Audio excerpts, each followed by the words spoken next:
महाराष्ट्र की सत्ताधारी अलायंस महायुति में भले ही ये कहा जा रहा है कि फडणवीस, शिंदे और अजित पवार का फेविकोल के मजबूत जैसा जोड़ है, लेकिन इसकी सच्चाई तो कुछ और ही निकलती हुई नजर आ रही है।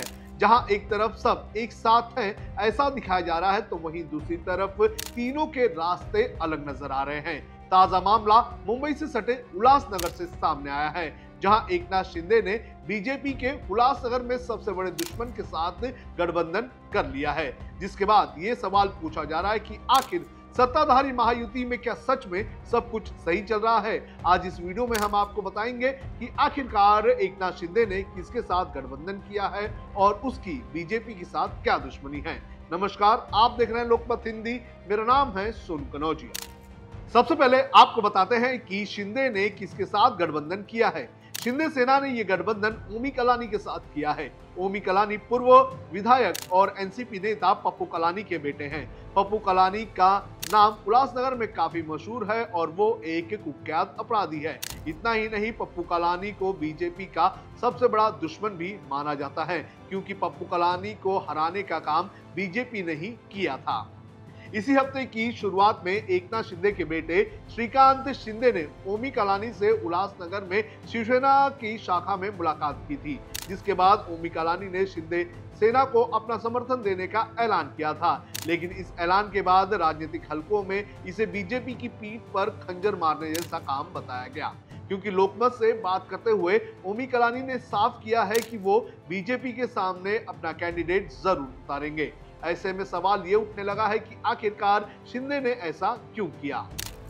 क्यों है बीजेपी कलानी की सबसे बड़ी दुश्मन, ये भी आपको बता देते हैं। दरअसल 90 के दशक में पप्पू कलानी का उल्लासनगर पर एक छत्र राज हुआ करता था। 1990, 95, 99 और 2004 में लगातार वो उल्लासनगर से विधायक भी चुन के आया, लेकिन 2 बार जब उसकी हार हुई तो वो बीजेपी की वजह से ही हुई थी।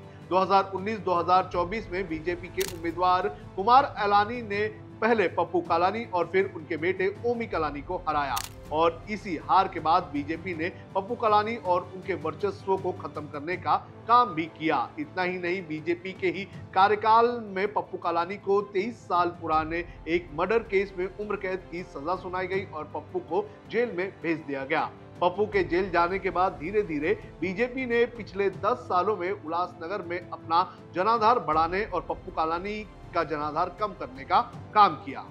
अब बीजेपी के लिए ये सरदर्द क्यों है, ये भी आपको बता देते हैं। पप्पू को जेल भेजने के बाद बीजेपी ने उल्लासनगर में अपना विस्तार शुरू किया था।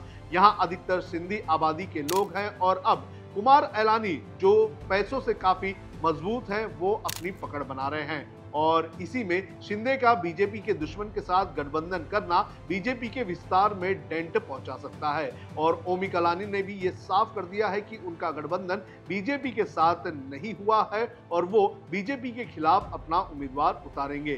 साथ ही उन्होंने ये भी कहा है कि यूएमसी में बड़े भाई का रोल सत्ता में आने के बाद शिंदे सेना और उनकी पार्टी ही निभाएगी, यानी कि ओमी कलानी बीजेपी को इस चुनाव में जरा भी स्पेस नहीं देना चाहते हैं। लेकिन क्या इस फैसले से शिंदे सेना में भी बगावत होगी? शिंदे के इस फैसले से जहां एक तरफ बीजेपी की टेंशन बढ़ने की बात कही जा रही है, तो वहीं शिंदे की सेना में भी इसके बाद बगावत होने की आशंका जताई जा रही है। उद्धव से गद्दारी करके शिंदे गुट में गए कई पूर्व नगर सेवकों का इस गठबंधन से उनका पत्ता कटने की संभावना व्यक्त की जा रही है। इसके अलावा शिंदे गुट के कई पद अधिकारी चुनाव लड़ने के इच्छुक थे। अब उनके भी मंसूबे इस गठबंधन की वजह से पानी में बहते हुए नजर आ रहे हैं। इसलिए राजनीतिक हलकों में ये चर्चा जोरों से हो रही है कि आने वाले दिनों में शिंदे गुट में भारी बगावत हो सकती है। अब आपको बताते हैं कि पप्पू कलानी कौन है और क्या है उनका इतिहास। पप्पू कलानी की अगर बात करें तो उनका नाम उन लोगों में गिना जाता है जिन्होंने क्राइम की दुनिया से राजनीति की दुनिया तक का सफर तय किया। कलानी के ऊपर 19 गंभीर मामले दर्ज हैं, जिसमें 8 हत्या के मामले हैं। 1990 में पहली बार पप्पू कलानी ने कांग्रेस की टिकट पर उल्लासनगर से जीत हासिल की थी। इसके बाद 1999 में चुनाव में वो निर्दलीय लड़े और जीते भी। 2004 के चुनाव में वे आरपीआई की टिकट पर लड़े और जीते। इन चारों ही चुनाव में उन्होंने बीजेपी के उम्मीदवार को हराया। 2009 के चुनाव में पप्पू कलानी को हार का सामना करना पड़ा। उन्हें बीजेपी के उम्मीदवार ने हराया था। इसके बाद 2014 के चुनाव में शरद पवार की पार्टी की टिकट पर उन्होंने चुनाव लड़ा और जीत भी गए। हालांकि 2019 में उन्हें हार का सामना करना पड़ा। बीजेपी उम्मीदवार ने ही उन्हें हराया। इसके बाद 2024 के चुनाव में शरद पवार की पार्टी ने कलानी के बेटे ओमी कलानी को टिकट दिया। हालांकि ओमी कलानी को हार मिली। बीजेपी के उम्मीदवार कुमार एलानी को 82,231 वोट मिले और ओमी कलानी को महज 51,477 वोट मिले। कलानी को 2013 में कोर्ट ने घनश्याम भतीजा मर्डर केस में आजीवन कारावास की सजा सुनाई थी। घनश्याम भतीजा की हत्या 27 फरवरी 1990 को ठाणे जिले के उल्लासनगर के पिंटू रिसोर्ट के पास कर दी गई थी। जानकारी के अनुसार कलानी परिवार होटल्स के बिजनेस में भी शामिल है।